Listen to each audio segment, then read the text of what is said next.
آج Pakistan cricket board کے head quarter میں ایک بڑی ڈیولپمنٹ ہوئی ہے اور پاکستان کرکٹ بورڈ کی طرف سے آج ایک پریس ریلیز جاری کی گئی ہے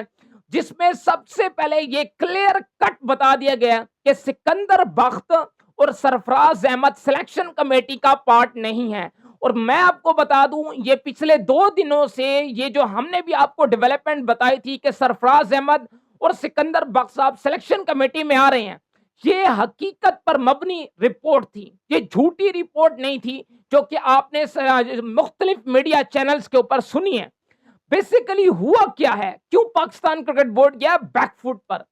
کیونکہ پریشر بہت تھا پاکستان کرکٹ بورڈ کے اوپر۔ میں آپ کو بتاؤں جب پاکستان کرکٹ بورڈ نے اس طریقے سے خبریں ریلیز کرائیں کہ ہم سکندر بخت کو اور سرفراز احمد کو سلیکشن کمیٹی میں لے کر آنا چاہ رہے ہیں، تو لوگوں کا جو رد عمل تھا وہ بیسیکلی بہت شدید آیا، اور وہ اس طرح سے آیا کیونکہ آپ سب کو پتا ہے کہ سکندر بخت صاحب جس طریقے سے تنقید کرکٹ بورڈ کے اوپر کرتے ہیں، پلیئرز کو گالیاں دیتے ہیں، کرکٹ بورڈ کو گالیاں دیتے ہیں ٹی ویز کے اوپر بیٹھ کر، وہ آپ سب کو پتا ہے، چینلز کے اوپر بیٹھ کے، وہ آپ سب کو پتا ہے، آپ سب جانتے ہیں۔ تو لوگوں کا یہ ماننا تھا، لوگوں نے یہ سوال اٹھانا شروع کیا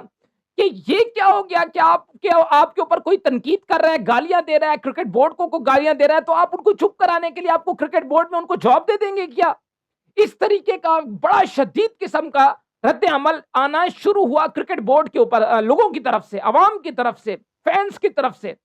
تو پھر پاکستان کرکٹ بورڈ گیا بیک فٹ پر۔ پھر پاکستان کرکٹ بورڈ نے فائنلی جو فیصلہ لیا وہ یہ لیا کہ سلیکشن کمیٹی میں آج جو پریس ریلیز جاری کی گئی ہے اس کے مطابق پریس ریلیز کے اندر ایک کلیئر اینڈ کٹ بتا دیا گیا ہے کہ سکندر بخت اور سرفراز احمد سلیکشن کمیٹی کا پارٹ نہیں ہے۔ عاقب جاوید، اظہر علی، اسد شفیق، جبکہ اس کے علاوہ کپتان، کوچ اور علیم ڈار یہ سلیکشن کمیٹی کا پارٹ ہے، اور نان ووٹنگ جو ممبر ہیں، پہلے وہ حسن چیمہ صاحب جو ہیں وہ ڈیٹا انالیسس تھے، اب ان کو مائک ہیسن کے ساتھ رول دے دیا گیا کہ آپ جیسے اسلام آباد یونائٹیڈ کے ساتھ کام کرتے تھے ان کے ڈیٹا انالیسس کے طور پر پرسنلی مائک ہیسن کے ساتھ آپ یہاں پر بھی آپ کام کریں۔ اب ان کا رول جو ہے وہ سلیکشن کمیٹی سے ہٹا کر مائک ہیسن کے ساتھ ان کو رول دے دیا گیا ہے، حسن چیمہ صاحب کو۔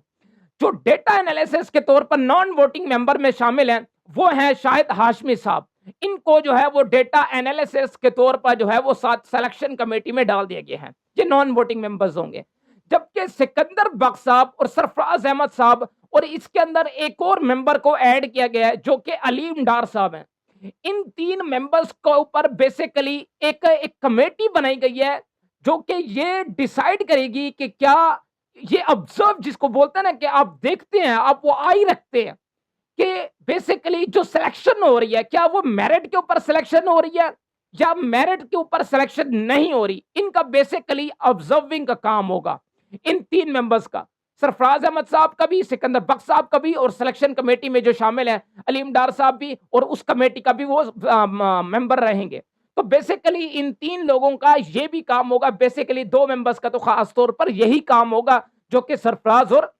سکندر بخت صاحب، اب ان کو ایک نئے رول میں پاکستان کرکٹ بورڈ کے اندر جو ہے وہ جابز دی جا رہی ہے، سکندر بخت صاحب کو بھی اور سرفراز احمد صاحب کو۔ بیسیکلی ایک رول یہ ہے ان کے لیے کہ ان کو سلیکشن کمیٹی کا بھی ہیڈ بنایا گیا، مطلب کھچمنٹ دی بچ گئی ہے، جس کو بولتے ہیں نا کہ یار کھٹمنٹ بچ گئی ہے کہ ہو کیا رہا ہے، سمجھ نہیں آ رہا کہ رول ہے کیا ان کا۔ پھر آپ سلیکشن کمیٹی کیوں بنا رہے ہیں، جبکہ سلیکشن کمیٹی کے اوپر بھی ایک کمیٹی آپ نے بنا دی ہے جو کہ آبزرو کرے گی کہ کیا میرٹ کے اوپر سلیکشن ہو بھی رہی ہے کہ کیا میرٹ کے اوپر سلیکشن نہیں ہو رہی۔ اوور آل ڈپارٹمنٹل کرکٹ کو بھی یہی لوگ آبزرو کریں گے۔ تو خیر، تھینک یو سو مچ۔